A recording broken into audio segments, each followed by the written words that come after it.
Okay.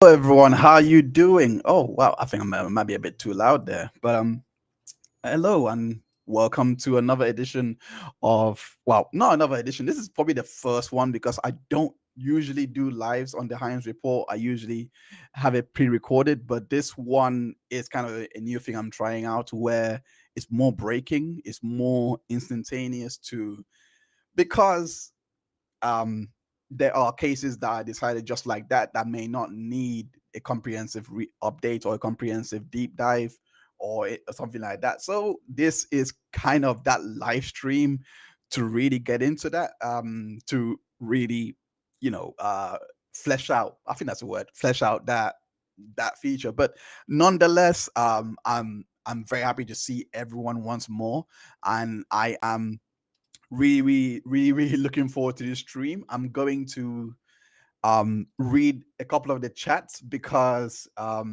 couple of people are here, and like I said, I'm really looking forward to this. So if you guys do have any questions, or if you guys do want to interact, make sure you do so. Use the chat. I will be answering whatever question there is you might have. So the first chat here is Kat. Thank you so much for tuning in. I appreciate you.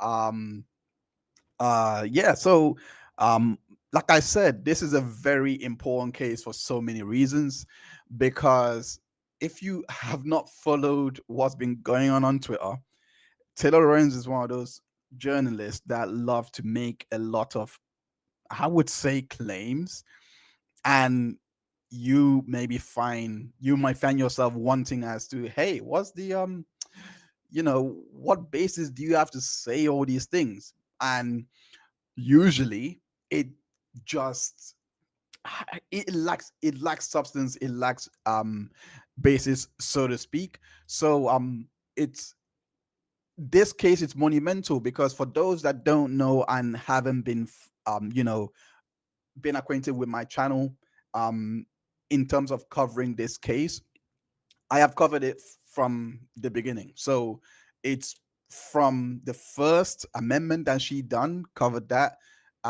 broke it down the best way I could, because I am just a layman. I must say that I'm not a lawyer. I want to go into it, but but I've covered this case very extensively. The first motion to dismiss, um sorry, the first complaint that was submitted by Ari Jacob was ultimately rejected, and she had to file a second amended complaint because the judge did leave did start, give a leave to amend, which was statutory. But of course, Taylor Lorenz went on a victory dance and victory lap to say, hey, everything is all good. This grifter that's been going on Fox News and right wing media, etc., has been dismissed by the judge. And lo and behold, the second amended complaint came in, and it was just detail after detail after detail, which again I've covered on extensively on the channel.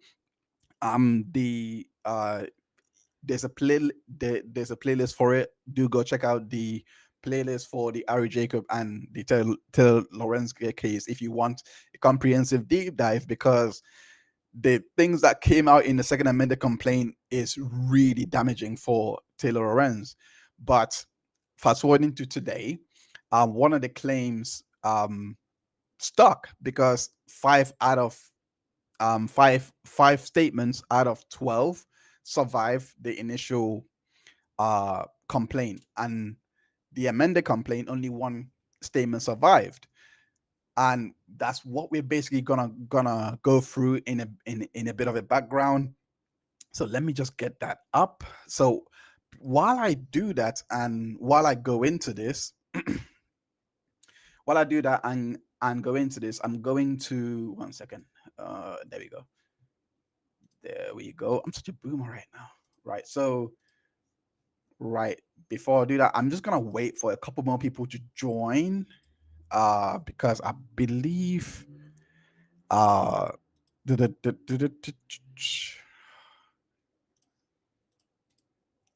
gonna wait for a couple more people to join. And but anyway, yeah, thank you to everyone that is actually here. We are currently on 7 viewers. Nom de plume, welcome to the stream. I appreciate you. Hold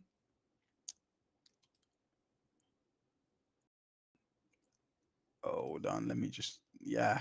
Oof, like I said, a bit of a boomer here, but yeah. So Nom de plume, welcome, and evening to you too. And and for those that missed it, again, we are going to be going through a bit of the Taylor Lorenz versus Ari Jacob case. So let me just go to that right now. Background of this case, and it's essentially it. Let me flip this. Yeah. Anyway, yeah. Finally got it up. All right. Finally got it up. All right. Okay, fair enough. So it goes on to say the factual background of this case. I'm not gonna read Taylor Lorenz, not Taylor Lorenz, Ari Jacob, for those that don't know, or was, and well, I think she still does it. I don't think she does it anymore, but she was managing TikTok talents. Had over 87 talents in our roster, which includes Charlie D Amelio, I Brittany Rawlinson. If I can't remember these names. Kyle Offers. They're really Kyle Offers. I believe that's no, that's not that. No, that's not one of the talents. My mistake. But she managed top TikTok talents. If you Google their names, such as Charlie D'Amelio, like I just mentioned, they will come up, and they are. And it was a thriving business for her, and that's what was financing her life. And then out of nowhere, Taylor Lorenz wrote an article called, I have to get this up. I forgot the article's name. I don't want to get it wrong, but it's trying to make it big online. Trying to make it big online. Something ain't calling it anyway. I don't know. Titles are hard.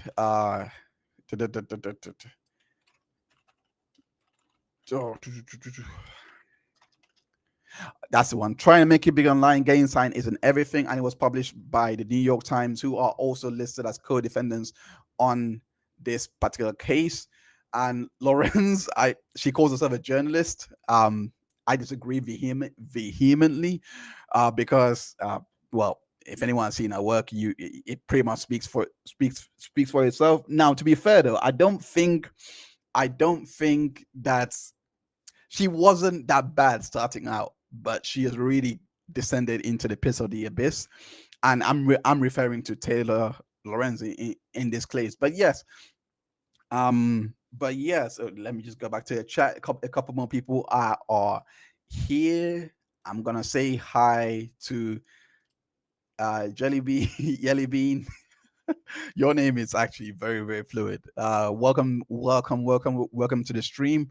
And yeah, thank you, LS, so much for all you guys for choosing to be here right now, and join me as we go through this really important lawsuit. So yeah, so it says here on August 14th, August 14th, 2020, the defendants published an article. The defendants published an article trying to make it big online, gain signings and everything. Young people come to Los Angeles in droves of fame and fortune. Once they discovered it's not always sunny.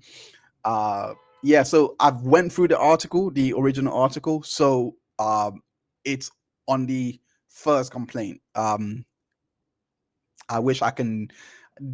I'm going to find a way to add referrals onto these streams. But yeah, the statements that was deemed libelous, well, that survived out of the 12 statements, because it was 12 statements alleged, 5 survived. So those 5 statements are: statement regarding the increase of the share of rent that the influencers were allegedly asked to pay in a K&D house at the end of. So it goes through the detail of it here, which we're not going to do. But I did say in a previous coverage of this case that this statement was not going to survive. I didn't think it was.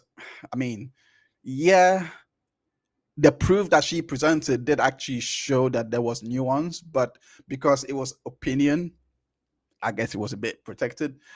So I'm gonna move on.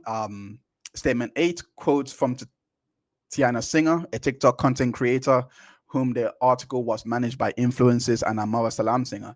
She promised brand deals and money opportunities. Ms. Singer said everyone was promised income, but that never happened. Now, I actually did believe that this statement could actually survive one way or the other. Because it claimed an action, but for some reason it didn't survive. I think it was because they couldn't prove actual malice for this particular statement. Again, I covered it in the previous in the previous video. So, but I believe it was because they couldn't uh prove that this statement was made with actual malice, so it was dismissed as a result. Statements regarding cameras as installed at the Girls in a Valley house. Now, this statement, though, oh my gosh, this was the wildest statement that was dismissed. And I tried to figure out why would it be dismissed? Because one statement made it through, and I personally thought it should be 2, and I actually predicted 2 statements would make it through. So the one statement I did predict to make it through did make it through, but this particular one, I was like, yeah, this has to make it through, because there was a security, because it says here there was a security camera in the kitchen of the house, which Miss Singer said was installed without our consent and connected to Jacob's phone, Miss Jacob's phone. Ms. Jacobs said that the cameras were installed by the property owner for security purposes. Now, this is important here, because for this particular statement, I actually felt that it would have made through, because she actually said in the article that it was installed without consent. Ari Jacob, in an amended complaint, actually pulled out the consent form that she made everyone to sign. So the next part is actual malice. Now, the interesting part is of this particular one was New York Times actually they actually visited the premises, the Kiss Next Door house, the influencer house where they do their influencing. I don't know. I don't know, training. I call it training, where they basically stay all day to be content creators and pump out content. They basically did all of that in that particular house, and they visited. I believe it was a month prior or something like that, and this was the New York Times. At least one of the journalists, they themselves signed the consent forms. So I was pretty much thinking in my head, with the defendants, with the New York Times being named as co-defendants, even though even though Taylor Lorenz is the author of the article, and yes, it would be her actual malice as well. I thought because the New York Times were also co-defendants, that they would also be considered as well, considering it was one of their employees. I was I tried to I looked at case law around it, and there was a couple that I'd found that I believe I put into the video. I'm not sure if I actually did or just removed it because it was a bit too complicated at the time. I'm not too sure, but in my opinion, because the case law that I did find was no, I'm not gonna try and remember it because I'm gonna butcher it. But basically, scratch that. Okay, case aside, but basically, I thought the actual malice of the New York Times would play a role here, and it would get the statement through. But this particular one didn't make it through, and it boggles my mind because they actually proved that there was cameras, and there's no way. Like the other argument was it was also industry knowledge that you would sign these consent forms, and it's something that she would have known. But I guess the judge was looking for her knowing it at the present time rather than something that's to be an expectation. uh, I I can't figure it out to save my life if I'm being honest with you.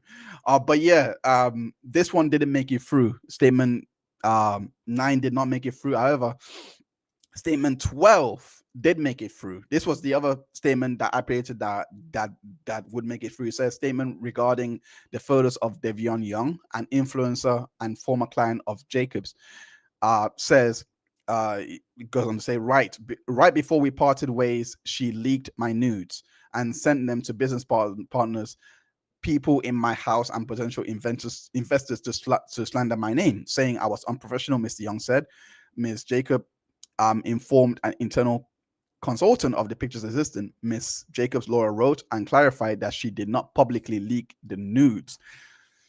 Wow. So plaintiffs allege that the implication that Jacob did leak the nude is false, but because the photos are at issue has been circulating weeks before Young and plaintiffs has decided to part ways. So uh this particular this particular statement, I had no doubt in my mind it would make it through. Because, and the funny part about this, the funny part about that particular statement making it through was the fact that Ari Jacob, sorry, not Ari Jacob, Taylor Lorenz. I keep getting his name confused. Taylor Lorenz actually tried to argue Taylor Lorenz actually tried to argue that the news that were leaked, she actually said that she didn't say, that was her defense. She didn't say that Jacob leaked it. It was Devion Young. And and the truth was, Taylor actually knew it wasn't Davion that actually leaked it. So this, in all fairness, even if Taylor, even if I was thinking in my head that even if Lorenz did not know from Jacob that that she didn't leak it, etc., this was always going to survive because it's a very damaging claim to make. And it's one of those ones because the little bit of background in regards to this case, this was trying to defeat anti-slap, so they didn't need to prove that it was what they were thinking. It was just an inference or a reasonable belief of actual malice. The proving was going to be done at trial. So that's the bar was it was hard, but it wasn't that hard if that's making sense. If that's making, it wasn't necessarily that hard to make it. Okay, it's hard to make it through anti-slap regardless, but the point I'm trying to make is, in regards to statements like that, you don't really need much. That's what I thought, and that's what I also thought in regards to getting the consent for the cameras, because it looked bad in regards to having cameras installed in a woman's bathroom, like a girl's house bathroom. So I thought that would get through as well, because you just need to show the consent form and the fact that she would know that a consent form would exist. But that didn't make it through either. So yeah, so I'm just gonna go to the chat really quickly. uh Kat says, I love a good discretionary case. The way this is integrated here can ripple to other issues of leaking. Absolutely. Other issues, yeah, because there is, uh, how do I put it? Because the one there is the leaking that was going through, um between friends. And this is a very good point that Kat has brought out. There's leaking between friends, leaking between associates, with this case, with this surviving, it does actually now, even if you were to send it, if if let's say the, I'm Jacob right now, that, and I'm being alleged. If I was to even send it to, like, let's say Cat or anyone else here, or Nom the Plume whatsoever, I'm now, based on this ruling going through, I can now be held liable, for, you know, um, because it constitutes as leaking. Now, I don't know if that's New York state law that they. I don't know if that's actually law, or if this is what the judge decided on the on for this particular case. I'm gonna have to take a look at that. But in all fairness, yes, it does broaden the scope a little bit, because this one was alleged to be to have been done between business associates and associates, etc. It could now open a door for friends, even family. I don't know when. I don't know how it will lead to families, family leaking news to each other. But yeah, so so basically, it doesn't just cover public leaking, like, like you know um how do I say it, like leaking it to a magazine, etc. All of those things it covers, or leaking it to a website or anything like that. That's going to be seen by everyone. It does cover the private space. By looking at it, it does cover the private space, because that was the argument here, that she didn't publicly leak it. So sorry, that she said that they leaked it publicly, but that wasn't the case, and it's still being pushed ahead, even though Lorenz's defense was that they uh even though Lorenz's defense was that she didn't say that she leaked it, which is saying that doesn't matter. You can't just say someone leaked something without it doing a lot of damage, if that makes sense. So let me go back to the reading. Because so this was the reason why the judge went on to leak the case, went on to decide, and statement 12 pertains to the dissemination of the leaked nude photos of Davion Young. In support of their motion, defendant assert that the plaintiff's allegations about what Lorenz could have or should have known are insufficient to actual malice, given that the actual malice cannot be pled without specific facts bearing on the speaker's knowledge. In other words, as with several of the other statements issued here, they contain that the plaintiff's actual malice contentions are insufficient because they are merely based on external communications that Lorenz was not privy to, and thus plaintiffs failed to plead that she possessed requisite mind, state of mind to sufficiently allege actual malice. It was a really weak defense. That's a really weak defense, by the way. And that's why I said this is gonna fall through, because it's very hard to argue uh things like this. Like, you need some kind of a Hail Mary kind of argument that I was not actually aware of this. It wasn't even sent to my phone or something. I don't know, something that would literally say I literally had no way of knowing, or I don't know. I actually don't know. I think it's one of those ones that would require a lot of merit to prove if you're gonna put it in there. Which was a lot of the reasons why I thought it would make it through. Okay, so in response, plaintiffs underscore the article states through a quote from Davion Young that Jacob leaked his nude photographs. By the way, if you want me to, if you're having problems seeing the text on here, let me know in the chat so that I can increase it, because I can see it fine, but I don't know if you guys can see it. Anyway, goes on to say, despite the fact that Lorenz had previously communicated that nobody contended as much, accordingly, they argued that the second amendment complaint did indeed bring these allegations home to Lorenz. The court concludes that the plaintiffs are sufficiently plead their defamation allegations as to statement 12 at this stage of the proceedings. Indeed, the relevant pre-publication communications, and this is the key part here, show that Lorenz called into question the truth of the assertion that Jacob leaked the photos, and she nevertheless published a statement saying as much. Specifically, before the article was published, Lorenz acknowledged that Mr. Young and others are alleging that Miss Jacob privately distributed Mr. Young's illicit photos to others. No one is alleging she publicly leaked them.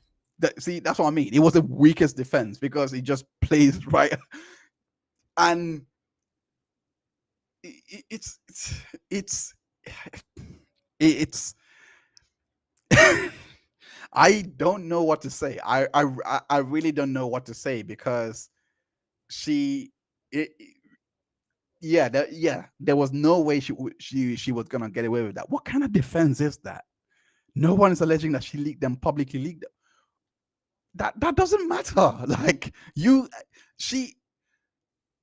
Uh, anyway, anyway, she. Anyway, I do believe actually. I'll sidebar here for a second. I do believe that the fact that she said that Lorenz said that she leaked, and this is why words are very important with defamation. From what I'm noticing, looking at this case, she actually said that Lorenz leaked the nude. Sorry, that Jacob's. I gotta stop making that mistake. That Jacob leaked the nudes. So based on that, it does open the scope for any type of leak, like I said earlier. So for her to retort with, I didn't say he publicly leaked. That doesn't matter. That doesn't matter. You said he leaked them. So it's up to anyone's interpretation of what leaking that you could be referring to. Everyone is going to think public. Jacob even for public, but the proof was there was communications that it was leaked. There was proof that there was a leak, and but the issue was, again, was it actually Jacob that was leaking, and that was the fact. No, it wasn't, because she had no idea this was even happening, and by the time that she found out, I think she was even informed of it, and she had no idea. She literally had no idea. I think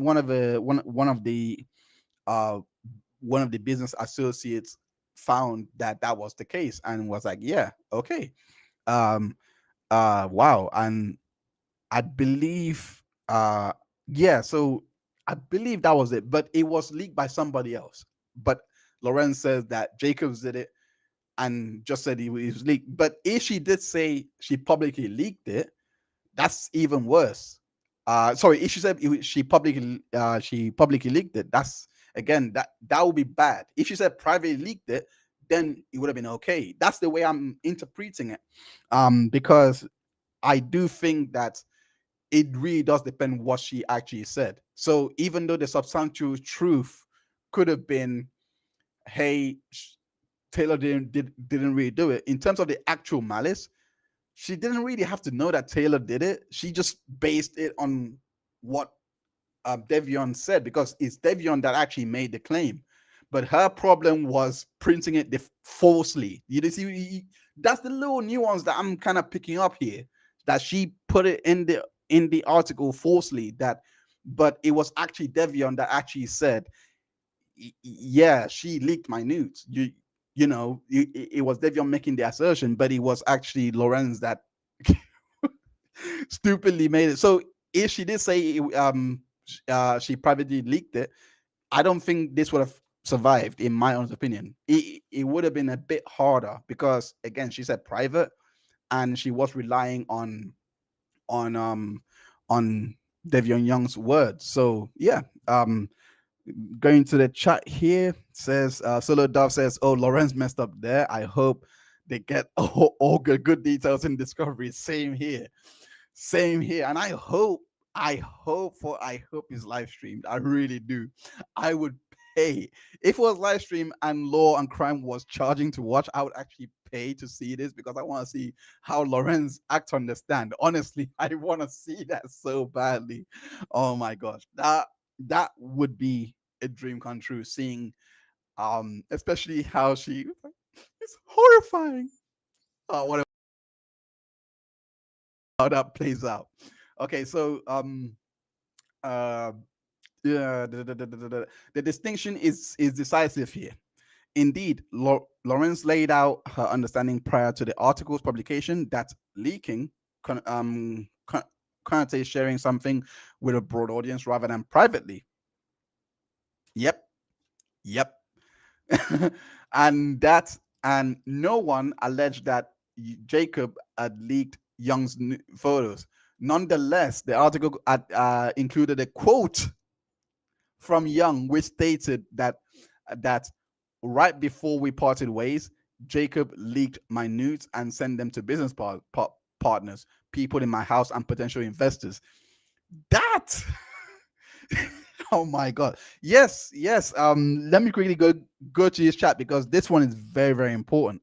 It says Lorenz did scrub her Twitter last year, and guess why? Because it was actually, oh, I wish I had the photo up, because it was actually found, it was actually brought into the second amended complaint by Ari Jacob, that showed her with this particular statement, said that Lorenz said that Jacob was found to have been leaking teenagers' nudes. I think that this is what she said to Reuters, who was covering the TikTok boom and everything. And that's what Lorenz. Let me check. You know what? Let me actually try and find that.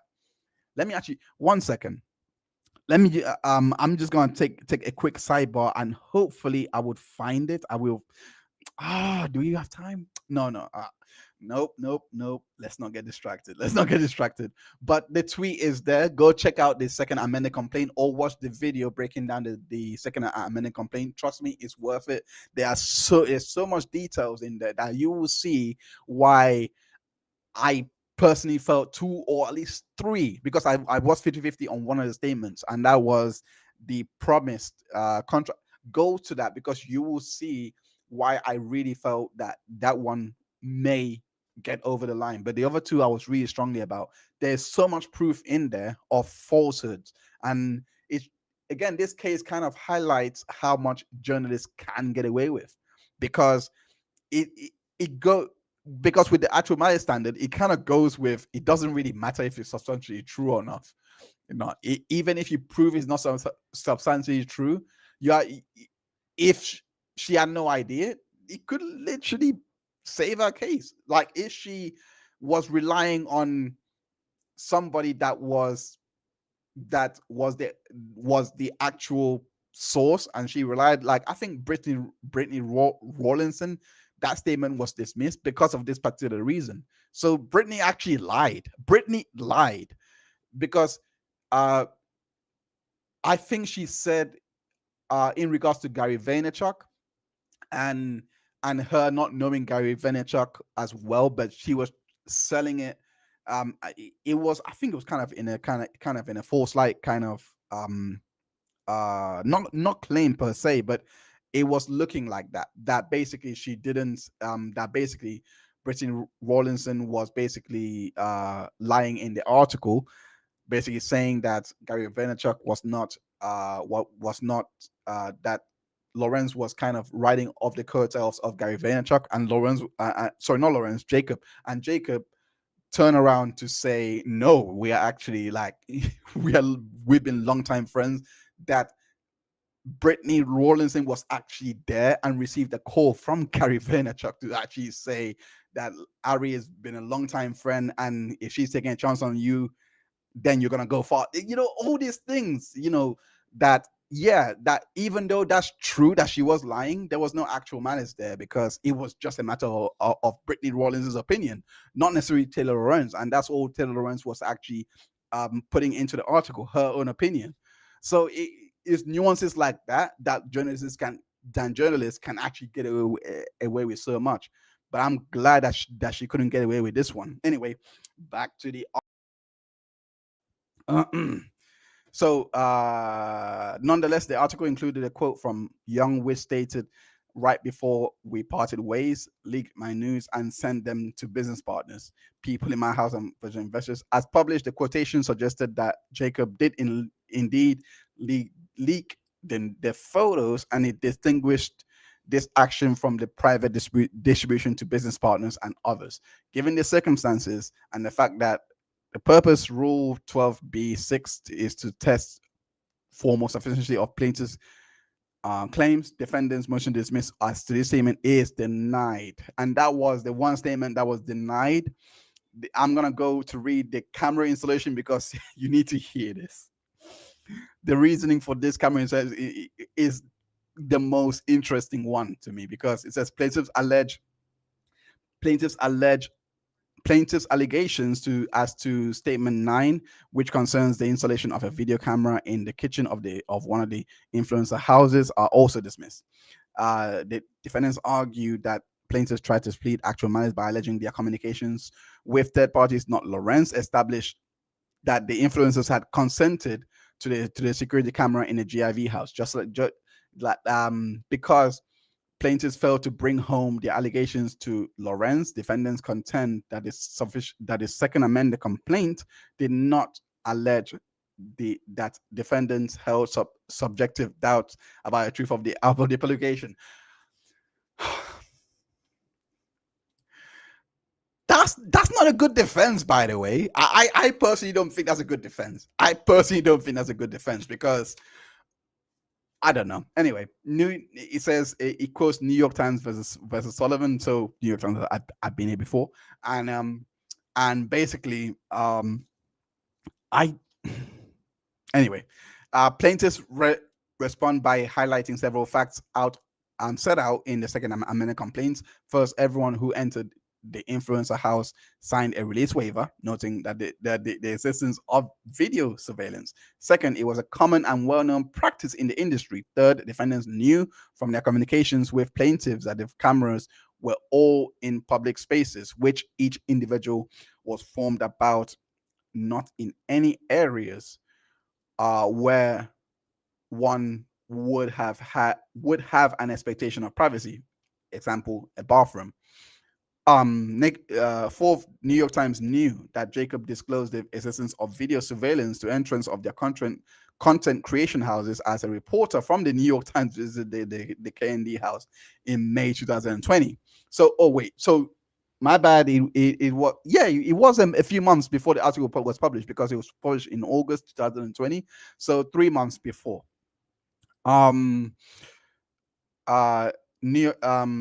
New York Times, as a reporter from the New York Times, visited the K&D house in May 2020 and inquired about signing in on an iPad. Citation omitted. Okay, anyway, never mind. As defendants underscore, plaintiffs failed to sufficiently connect their factual assertions, so it's deemed factual by the court to defendant's state of mind at the time that they published the article. To be clear, and this is the thing, the judge is actually trying. The judge is trying to show how, because he knows it's almost unjustifiable because they both knew that the cameras were installed. But it's going to be very interesting how Judge Ramos is about to argue this. It says, to be clear, the statement at issue states that there was a security camera in the kitchen of the house, which Ms. Singer said was installed without consent and connected to Ms. Jacobs' phone. Kitchen is the distinction, from what I'm seeing anyway. I don't know, but let's move on. None of the facts that plaintiffs raise here support the proposition that the statement was published with knowledge of falsity or reckless disregard of whether it was false. While they do shed a light upon the context surrounding the installation of the cameras in the house broadly, they do not contradict the assertion that a specific camera was installed in the kitchen of the house without knowledge or approval of the influencers that were already living there at the time. She got away with this one. I'm not gonna lie. She was very lucky with this one. It was just because it was, and this goes back. I'm gonna go back to Amber Heard and Johnny Depp for a bit, because it's the specific statements that is kind of. I know there is no jury here, but it does show that the more specific that the statement is, the harder it would be to kind of throw it out. Do you know what I mean? Sorry. The harder it will be to get it in, because it would have to deal with what that statement specifically says, which is what I have been saying. And a lot of, not forget me for a second. A lot of lawyers believe this, because if we go back to Adam Woolman's statement in regards to Deb v. Her, you will see how specific his statement is.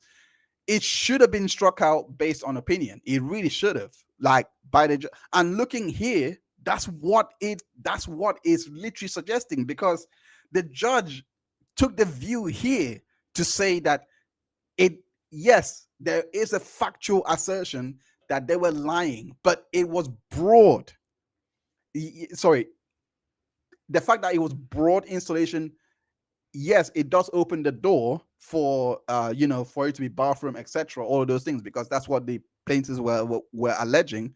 However, it was specifically said to be in the kitchen, and because of that specificity, they didn't connect to show that it was the actual malice to either go with the bathroom or with the bedroom or anything like that. So just that little technicality through this entire statement out, which is, to me, it's, I don't, it should have made it in because it's clearly false, but because of that one little specific whatever the word is, it didn't make it in. And to me, it just like, to me, this should have made it in, and it didn't. And the judge says accordingly.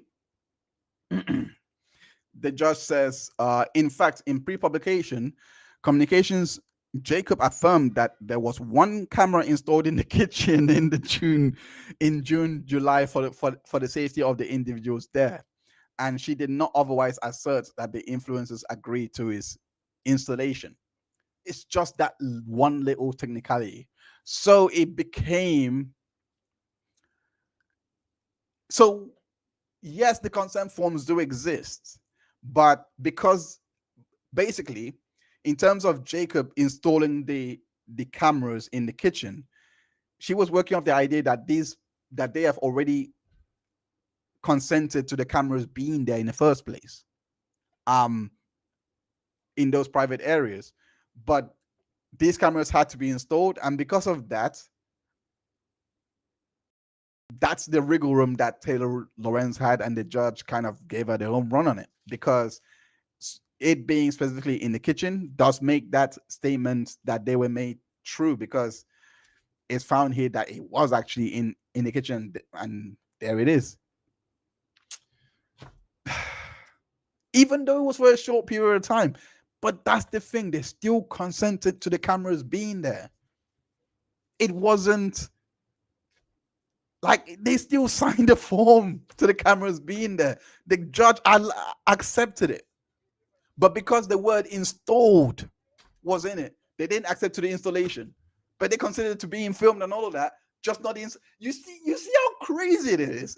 Oh my god! It's anyway. Accordingly, plaintiffs failed to assert that plaintiffs acted with actual malice when they published the statement in the article. Plaintiffs' alternative defamation by implication also fails here. As with all other statements as a whole, reasonably both to impart of a defamatory inference and affirmatively suggest that the author intended or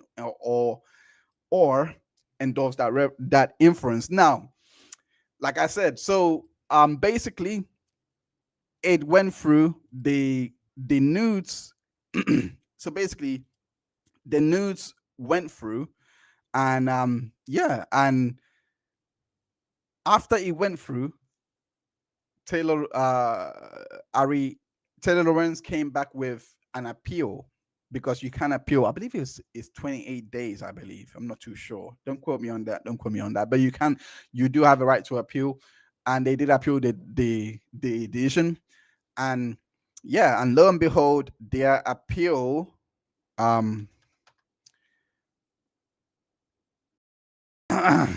I'm just gonna go straight to the point. Their appeal was ultimately denied because here it says here, the court held that the plaintiffs had no, nope, that's the one. All right. So it goes on to say here, I think this was all right, cool. So this was the reasons why the appeal was denied, and it's basically that that defendants argued that the reconsideration is warranted. The court misconstrued their record by failing to distinguish between Ms. Lorenz's use of phrase publicly leaked and unmodified term of leaked. That's not what they were saying. But I mean, no, rarely people win appeals anyway. But this was a very weak defense to even begin with, because she did put in the article that it wasn't publicly leaked. Just because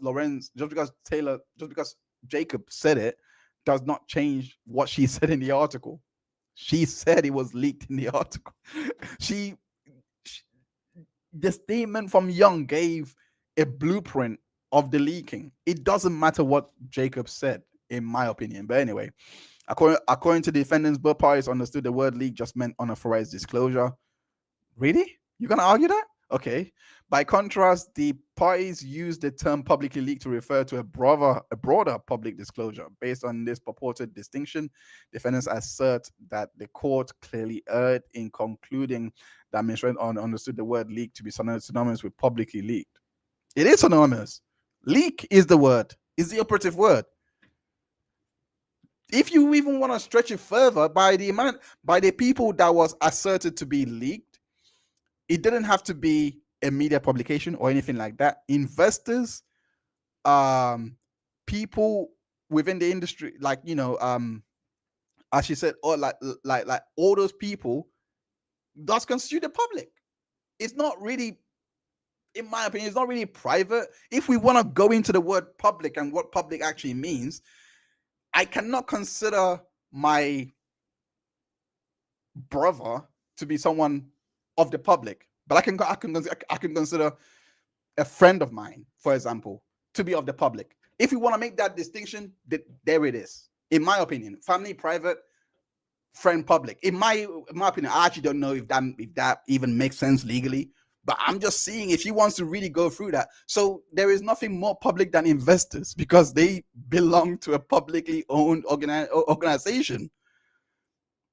Even if it was privately owned limited, it's still a public organization. Where I don't know. There's so many ways to go into it that this opinion is moot. It doesn't mean anything. Anyway. These arguments are not persuasive, as the court explained in its private opinion.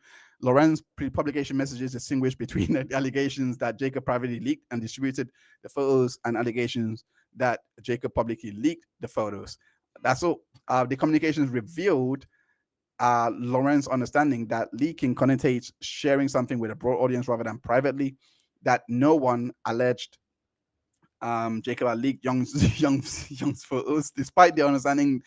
The article included Young's quote that Jacob leaked my nudes and sent them to business partners, people in my house, and potential investors. The fact that, I mean, like, come on, that's public. If you want to say, if you really want to hammer, that is public. It's still third-party disclosure. So I don't know. I mean, I don't know where they're going with that. As the court explained, the statement suggested that Jacob both leaked the photos and privately distributed them to business partners and others. Defendants proposed distinction between leaked and publicly leaked does not change the court's conclusion. For one, the parties' pre-publication communications do not indicate that Lorenz was drawing such a distinction. Yes. Yes. not even the communications in of itself. The publication itself does not even constitute and say that she was leaking this to the public. or like that she was taking this privately. If it didn't list anybody, and if you said she was privately leaking, she would have been fine. Honestly, she would have been fine, but she didn't. Tough ish. Anyway, none of these statements, however, support. However, none of these statements, however, support defendants' assertion that Lorenz understood leak to mean any unauthorized disclosure of information. In fact, Lorenz messages did not even use the term leak without publicly qualifying. Your own statement. Yeah, that's a slam dunk right there by a judge. In fact, Lorenz's messages did not even use the term leak without the publicly qualifier. So the judge is kind of giving an out and said you may have had a chance if you did say I didn't publicly leak your nudes. That would have been okay. That's what the judge is basically saying here. So there was two outs basically. She could have either posted privately or in the pre-publication communication say I didn't say that you publicly leaked the nudes. Come on, something like that. But because you said leak, that's broad. You just opened up the playing field. It's difficult to see how the emails could show Lorenz's understanding of a distinction between two terms when she used only one of them. As the case progresses, of course, defendants will have the opportunity to offer evidence demonstrating that Lorenz understood the two phrases to have different meanings. But at this stage, drawing all reasonable inferences in plaintiff's favor, the court cannot conclude that Lorenz was relying on defendants' proposed distinction. So we're just gonna that's basically it. We just gonna stop there. So based on that, Lorenz is going to court, and I could not be any more happier. I'm so happy right now because the judge, he that was a slam dunk of a ruling. I cannot I like because it does show how careful you have to be when you're communicating these things, but at the same time, no matter how careful one could actually be in that situation, there I do believe that this was the only statement that it I personally think no matter what Lorenz had said pre-publication or all of those things, there is no way, or even in the article, I don't think she would have actually passed this because because it was false automatic it was false in the body that it was presented in, and with such a statement, because leaking someone's news is pretty serious. It's pretty serious. It's not like saying that, oh, they didn't give me, like, I don't know. It's not like saying, oh, Gary Vaynerchuk does considers her as a grifter. That's not the same, by the way, because that's just not the same. So, like, yes, one of them could be defamatory, but at the end of the day, you gotta weigh it up. This one, you like, unless there is a proof after proof that the person's saying it, like, unless it was like I said, Lorenz saying it, it would be different. But because she was relying on someone's opinion, that's an easy out. With a nude, you don't have to rely on, like, it's something that you should really look into and make sure that is true without trying to find technicalities. I mean, but I still do feel gutted in regards to the kitchen statement, because in regards to the cameras statement, because it just required just a specific statement. That's all it was, a specific statement, and she made it through because of that. That was really surprising to me, but nonetheless, thank you ever so much for joining me for this. We're gonna close up in like 4 minutes, so let me that's not right. So let me know what you're feeling, what you would like to see next. Most importantly, I think there are a lot more. If you're interested in the Jonathan Majors, I will be bringing out a stream based on that. I should be doing that this week. I believe it should be Friday, if I'm not mistaken. So these streams will take place Monday and Friday.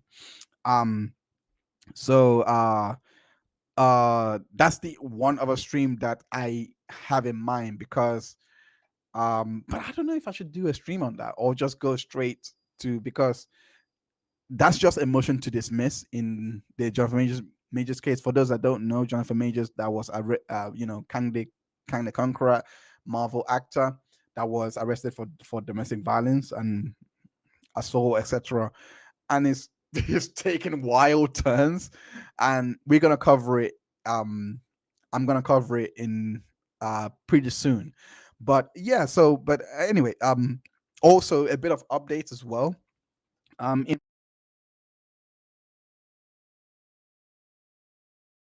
As you know, I don't like to put I don't like to put a time on these things, because ever since I had that I lost the original files that I had, it's been very hard to predict when it's coming out or anything like that. So, but I am aiming for next week. It should be out next week, and then we can finally wrap it up, because I do want to wrap it up before December. Definitely wrap it up by November. There is more coming out in regards to that case, so I am planning to do an addendum to conclude the entire series, because it is something that was very that not was is very important to me, because um it is it is there is a lot to learn from that case, and that's why I pretty much do this, because I do want to highlight areas that people can learn, because your speech will kill you one day, as proven by Taylor Lorenz. If you're not careful, you can end up with the wrong person. So people need to, I believe that at least the vision for the addendum that I have, and the part 3 that I have, is there has to be a takeaway from this case, that it's not just lip service that has been provided by people saying, oh, it's not just, oh, men are being abused, etc. It's relationships are turning more and more toxic. And I think this is something that has to be highlighted, because I've never seen such a rise in false allegations. Like, it's actually insane. I mean, we just saw the Trevor Bauer case, which I am going to cover as well, and that I could not believe that was even taken to court. If I'm being honest, it's probably the most.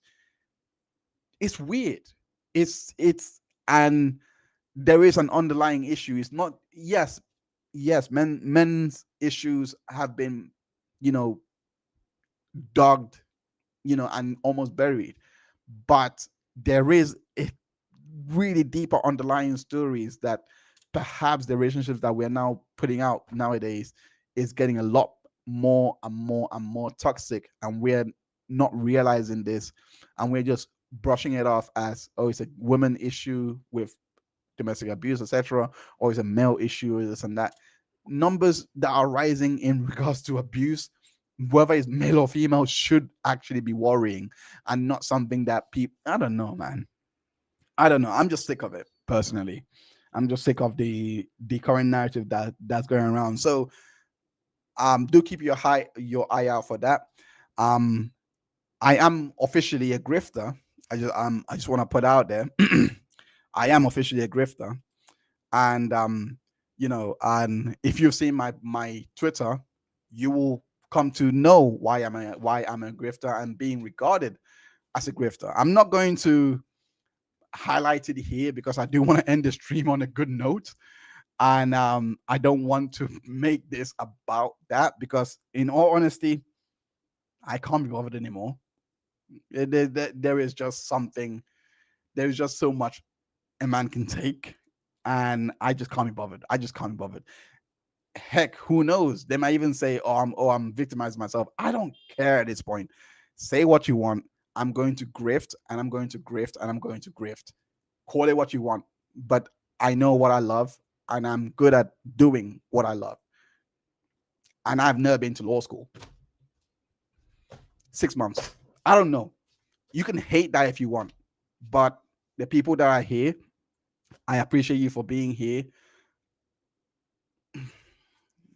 Anyway, I appreciate you for being here and rocking with me, chatting with me. I really do appreciate that. Before I sign off, I'm just gonna check the chats one last time. I'm just gonna check the chats one last time. Yelly Bean, big and bear things ahead. Thank you so much, Yelly Bean. And thank you so much, everyone, for being in the chat with me. Yeah, like I take this very, very, very seriously. And whether people, I don't care what people like, or you can hate me. You can hate me now. I don't. Yeah, you can not like and also you hate. Fine, but I know you can never hate our hard work, and I just want to see where this goes. Yeah. Anyway, I'm gonna stop talking because apparently I stir the pot when I talk. So who cares? Who cares anymore? Flipping heck. Soda Dove, thanks for your thanks for your time. Take care of yourself. Thank you for joining us, Soda Dove, and thank you everyone. Special shout out to Cat, Nom de Plume, Yelly Bean. Cat, thank you. No problem. I'm glad that we got through it without any hiccups. My first show without any hiccup. I'm so happy about that. Actually, no sound problems. No, I don't know. Everything is in place. I'm really happy about that. So yeah, a win there. Hate you. Is it okay to love you instead? Yeah, you can. Yes, love is an option. Hate doesn't have to be an option. Yes, you can. I don't know. I mean, like you can agree. You can agree to disagree, but you can agree to disagree with so many people as much as you want. But people have opinions. People can ask questions, and I encourage every one of you to always ask questions. If yeah, if they block you, they block you. But ask questions. If someone dives into your DM and you don't want to talk in the DM, tell them I don't want to talk in the DM. They will go off and say I'm not gonna do it. Okay, fine. I'm gonna go. I'm gonna go. Yelivin says, no, I'm glad. I'm glad. I do wish I knew it. I could remember the case law off head. So a bit more training is needed there. So but I'll hopefully as I go through and go into law and go back to, and go into studying it, hopefully that would um you know speed that up. But yeah, let me sign up. Let me sign up before I'm here. But but honestly, if someone, you have the power to control your own life. If someone enters your DMs and you don't want to talk to them, tell them I don't want to talk to you. If you it's gonna end bad anyway. Maybe don't reply. Maybe just don't reply and just I don't know. Anyway. Oh, but then again, this is gonna be clipped and say, "Oh, see, he's going on." I don't care. I don't care, man. I don't care. Anyway, good night, everyone. Take care. And if I and yeah, hopefully every one of you have a wonderful day or evening or morning wherever you are. Thank you so much for tuning in and take care of yourself. Bye bye.